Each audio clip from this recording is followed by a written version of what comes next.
This is a review for the exam 3, practice exam for Chem 100. So of course, know that this is not a complete preparation for exam 3. You should redo your homework problems that have been assigned from the textbook. But I'm going to go over this with you. The first question is a true or false question. Phosphorus has 4 valence electrons. And the way we figure out if that's true or false is by looking at our periodic table. And the periodic table, we're looking at, and you can see it's very busy from doing a lot of problems with you guys, but phosphorus is over here in group 5. That means it has 5 valence electrons. So going back to the practice exam, this needs to be corrected to 5. So if you have to correct any true false, any portion of it, then that would be false. All right, the next question. 2.3 moles of water has more moles of oxygen than 1.2 moles of H2O2. So the way we figure this out, 2.3 moles of water, so the moles of oxygen is going to be 2.3 times that subscript, which is 1. So it's just going to be 2.3. And then 1.2 moles of H2O2. And H2O2, by the way, is hydrogen peroxide. So the moles of oxygen there would be 1.2 times this subscript. So it would be 2. So this is 2.4 moles of oxygen. So 2.3 moles of water has less moles of oxygen. So we had to correct that true-false question as well, making it false. The next question, silver sulfate is insoluble. So when they say insoluble, they mean it will form a solid. And in order to answer this question, you either have to know your solubility rules inside and out, upside down, right side out, whatever way you want to think of it, or you can simply look at them. So I'm going to go back to your note packet. Okay, solubility rules. So this is rule number 3 that we're looking at right now. Salts that contain sulfate are soluble, so that means AQ, except for Ba, Pb, Sr, and Ca. So Ag is not listed on there. That makes it soluble. So this needs to be corrected. So that would be false. So we have 3 falses so far. That doesn't make me feel good. I don't know if you ever get that. Like, oh my goodness, it's been 3, 4, 5 falses. Okay, so polar molecules are molecules that have a difference in electronegativity of the bonds. So they have polar covalent bonds and they're asymmetrical. So there are 2 criteria. So they must have polar covalent bonds and they must be unsymmetrical.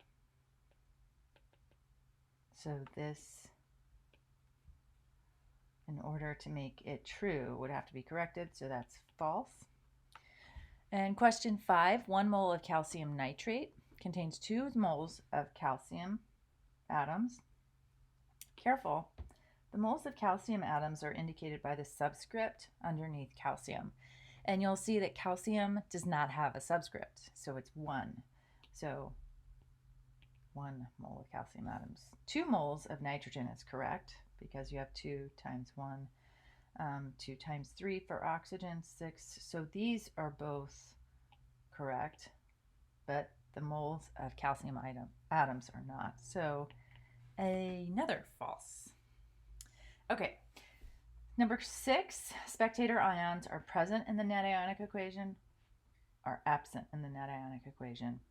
So they are absent. So remember, we omit them in the net ionic equation. So 1 mole of water is the same as 18.02 grams of water, 6.022 times 10 to the 23rd water molecules, 100 grams of water, none of the above, and all of the above. All right, so this number right here, remember I showed you that funny meme. This is Avogadro's number. So 1 mole is equivalent to this number. And the other thing that we need to look at is molar mass. Molar mass is equal to 18.02 grams per mole. So, and this is for water. Your molar mass is always specific to your compound. So it looks like B is correct. That's correct. And it looks like A is correct too. But when you get to C, 100 grams of water, that doesn't make any sense. So that's incorrect. So it's not all of the above. It's not none of the above. I would really like it if we had another choice, which was F, both A and B.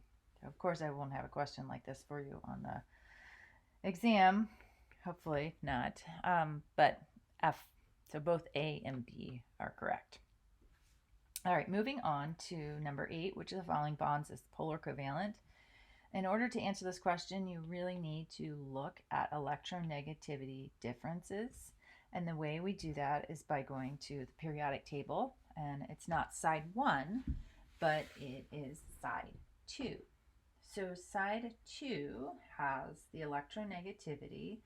And here's the key. I'll kind of give you an indication of where I am. So the electronegativity is the top number in the right-hand column.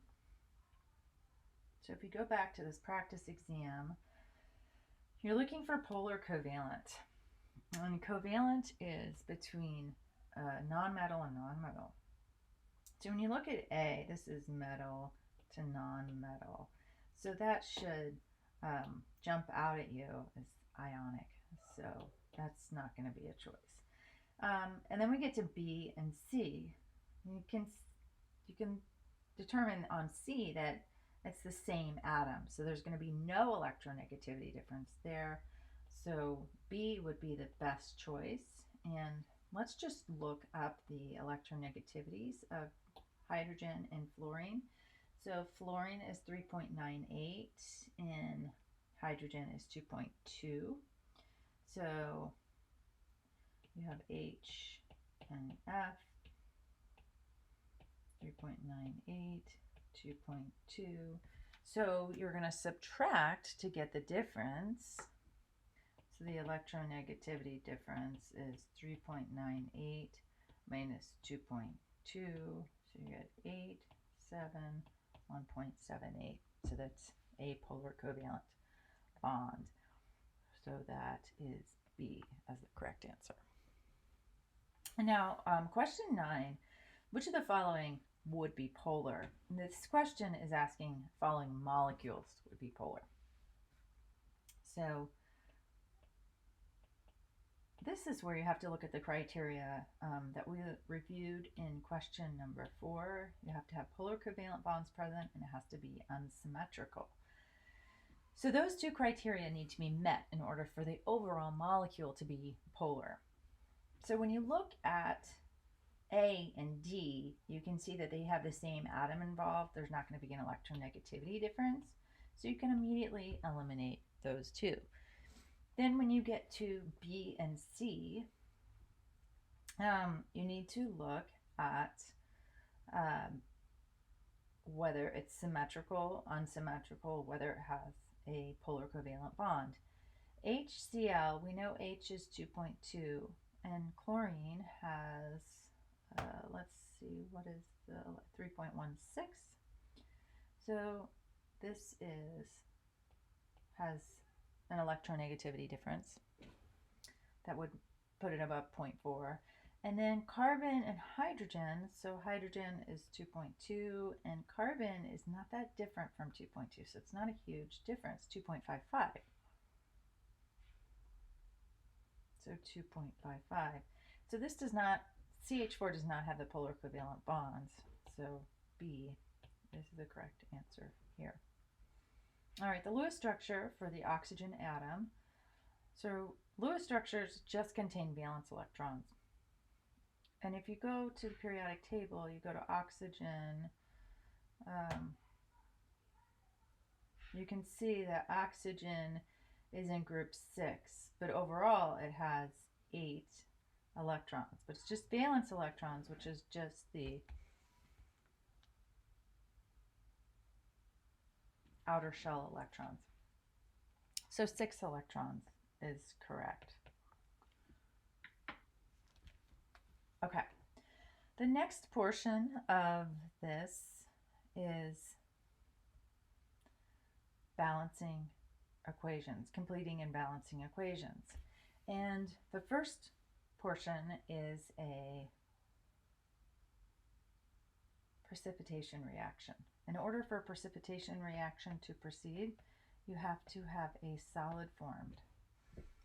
So one of the keys to doing these is writing out the charges on the ions before you combine them. And that just takes practice, practice, practice. Having your periodic table nearby is very helpful. So, and then having your solubility rules nearby. So sodium nitrate, NaNO3, is going to be aqueous because sodium and nitrate are always soluble. And I'm going to move this S a little bit over. And then the next one, so I get Cr plus 3, S minus 2. I'm going to do the cross and the drop, so I get Cr2S3. So now I see that this reaction proceeds according to my solubility rules. Sulfides are insoluble. This is rule number 4, unless combined with ammonium or group 1. And you see that chromium is not ammonium or group 1, so this is a solid. So this reaction proceeds. We have the correct formulas. Now we need to balance it.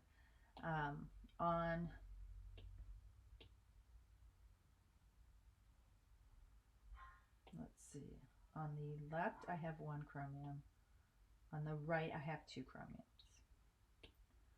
On the left I have 3 nitrates. On the right I have 1.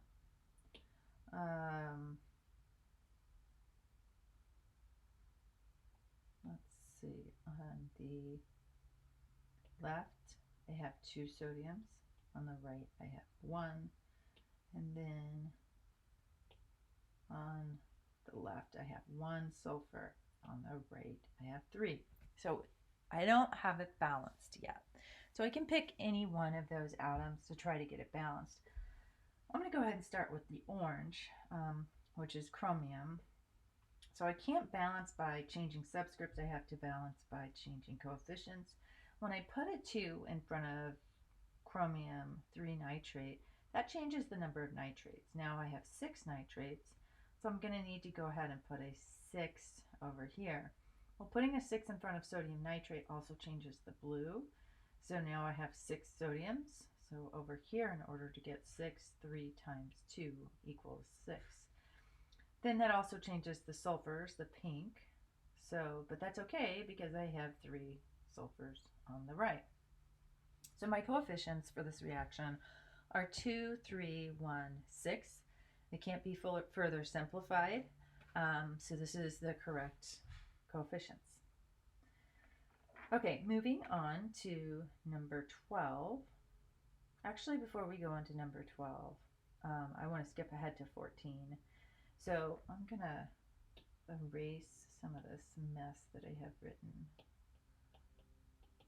I just erased one of my coefficients. Let me put that one back. Okay.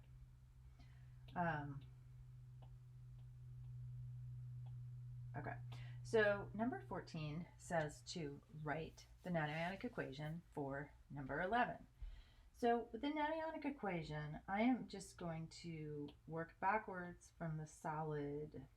So, and I eliminate the spectator ions. So I have Cr2s3 solid, and the ions that make that up, Cr plus 3, sulfur minus 2, and this would be aqueous, aqueous. It's not balanced yet, so I need to put, if you go based on, so I have chromium over here, 2 on the right, 1 on the left.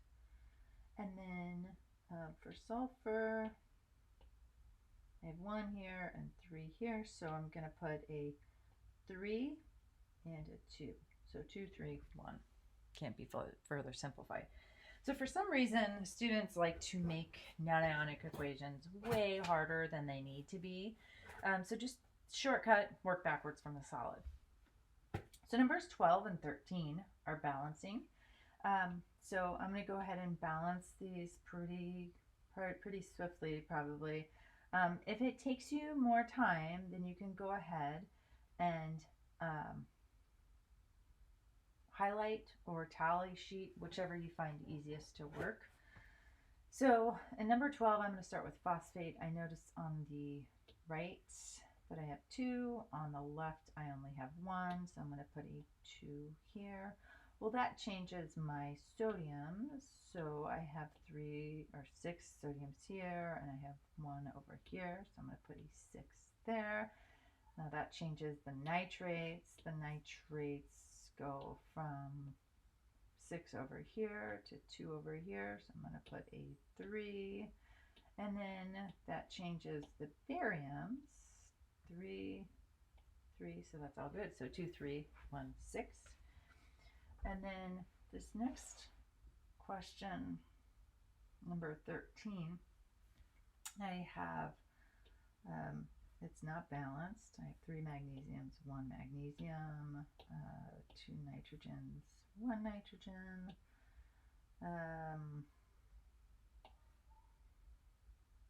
Let's see, I have hydrogens here and here. It gets a little complicated. And you know what?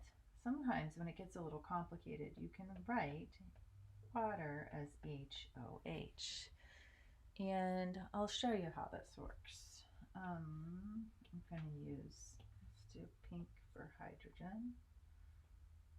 So I have a different number of hydrogens. And then the sweet thing about this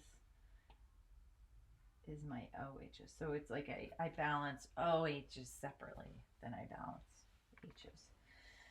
Okay, so it's not balanced. I'm going to go ahead and balance by putting a 3 in front of my magnesiums. That changes the OHs to 6, 3 times 2. So then that changes the hydrogens to 6 on the left. And so now I need to put a 2 here. Now my nitrogens are balanced. Okay, so that's a little trick that not always will work, but sometimes will work. Just know that you have it up your sleeve, you know, if you get to that point. Okay, and the last one, it's a little cryptic. I can see, you know, maybe if you didn't understand what I was asking for. I'm asking for you to write the precipitation reaction. So this is precipitation.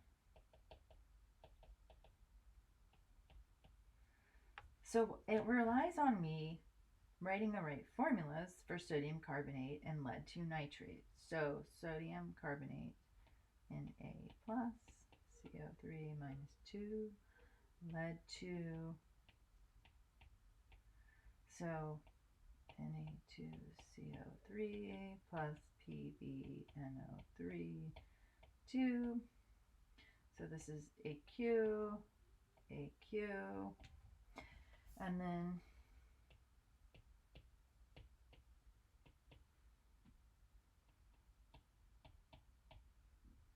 formula of my products. Now, at this point, I need to consult the solubility rules. All nitrates in all group 1 are soluble, so that's going to get an AQ. And then lead 2 carbonate. All carbonates are insoluble unless paired with group 1 or ammonium. So PB is not group 1 or ammonium, so this is going to be a solid. So the reaction proceeds. Now I need to balance it. All right, so there was a little technical glitch. You couldn't see me writing now, but you can see the updated, correctly balanced, and complete precipitation reaction for number 15. Okay, so that takes us to number 16. Draw the electron diagram for NCl3. I'm going to change this to NF3 just because it gets a little confusing since nitrogen and chlorine are close in electronegativity, and it doesn't show clearly that it has polar covalent bonds. It could be a little confusing. Okay, so the molecular geometry, is it polar or nonpolar? What is a molecular geometry? Okay, first things first, you need to write the electron dot structure or Lewis dot diagram.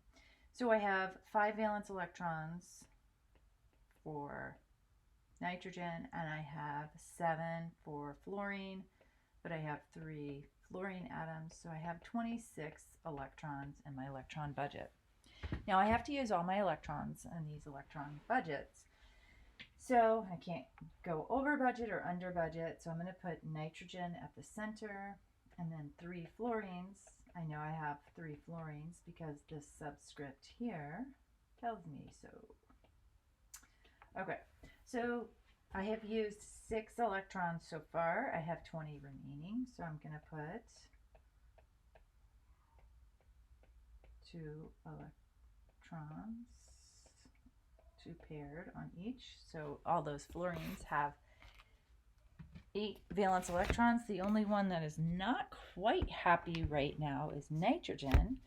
And it turns out we have only used 24 electrons, so I can put 2 right here. So now everybody has an octet. They're content. And it's beautiful. So the molecular geometry we need to look at from that table. So I will go here. I think I have it for you. No, maybe I don't have it here. Let me see if I have it in another place.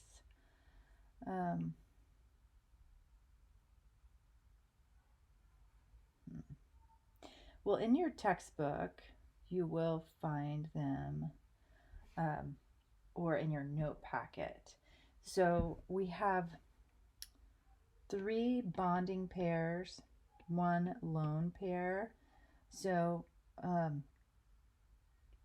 the molecular geometry is going to be trigonal, pyramidal, and that would be in your table. I don't expect you to memorize that. It's polar because we have electronegativity difference, so I can check that off, and it's unsymmetrical. Okay, so I have met both of those criteria. This molecule has met both of these criteria. So nitrogen trifluoride is polar. Okay, questions 17, 18, and 19 deal with this conversion that I just saw. I'm going to go back to it. This is a really good conversion to have memorized, to write down, to refer to, so that you know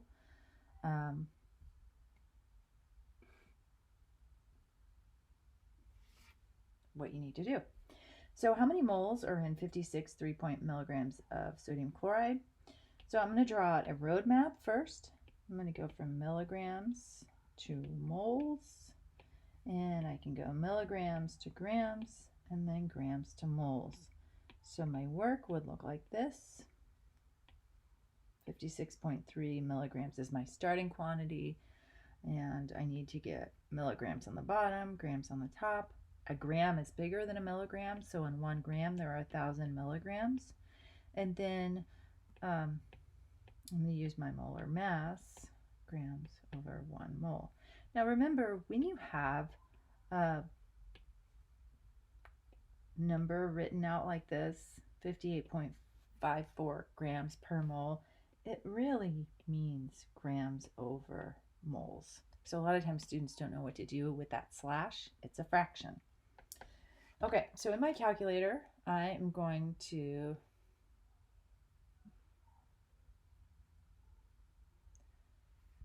enter 56.3 divided by 1,000 divided by 58.54. So I end up with 0.000961, and I need 3 sig figs, and I'm going to round up 96174, so that's 962 moles. Okay, so all my units cancel out, my sig figs look great. I have 3 sig figs here, units cancel, cancel, and we're in moles. So on to the next problem. How many moles of 10 atoms, moles, are in a pure 10 cup with a mass of 31.1 grams? So moles, grams. So I'm just going to go grams to moles. So I need to look at the periodic table for the molar mass of 10. So 10, let's go to periodic table 10, 118.71, 118.71 grams per mole. So this is going to be my conversion factor. 38.1 is going to be my starting quantity. So then 118.71 grams, 1 mole. And enter my calculator. 38.1 divided by 118.71, and you end up with 0.32095. 3 sig figs in my answer, so that comes out as 0.321 moles. And the last one, how many moles and atoms are present in 38.5 milligrams of sodium? So the moles would be pretty similar to what we did above. I'm just going to answer, you can stop halfway to get to the moles. I'm going to answer atoms. So I'm starting off in milligrams. I'm trying to get to atoms. I can't go directly from grams to atoms. I need to go milligrams to grams, grams to moles. Now I can do moles to atoms, and I'm going to call up Avogadro. You know it. So, all right, I'm going to need a few things. My starting quantity is here, 38.5 milligrams over 1 milligrams to grams, 1 gram, 1,000 milligrams. And then grams to moles. I need to look at my periodic table for sodium. Zoom 22.99 is sodium. So 22.99 grams per mole. And sorry, my 9 looked like a G, grams per mole. So my grams need to go on the bottom, 22.99 grams, 1 mole. Need to add on a little bit more, and then we're going to use Avogadro's number. So moles to atoms, and this is 1 mole, 6.022 times 10 to the 23rd. That's a lot of atoms. Okay, so on your calculator, if you have an iPhone, I'm using an iPhone right now, turn it sideways, or if you're using a calculator, you might need to find that second E button. So 38.5 divided by 1,000 divided by 22.99 times 6.022 times E to the 23rd. Okay, so I end up with I'm going to use 3 sig figs 1.01 times 10 to the 21st atoms. Okay, so that concludes the practice exam for exam 3. It's a lot of information, so make sure you do the practice problems, the homework problems. Like if any of the concepts that we went over on this practice exam were a little challenging for you, go ahead and rework some of those homework problems. Okay, good luck on your exam. I hope you do amazing.